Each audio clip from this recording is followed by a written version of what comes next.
Selamat pagi audiens, perkenalkan nama saya Ransi Tanggugaraganta. Saya mahasiswi Poltekkes Kemenkes Kupang Prodi Keperawatan Wetagubang.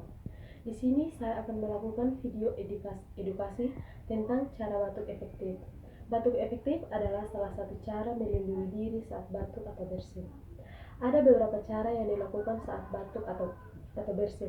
Yang pertama, tutup hidung dan mulut menggunakan tisu. Contohnya,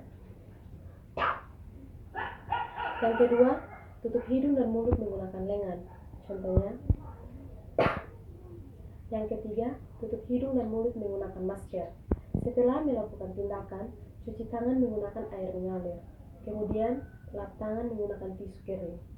Demikian video edukasi yang saya buat. Semoga dapat bermanfaat bagi diri saya sendiri, juga bagi para audiens.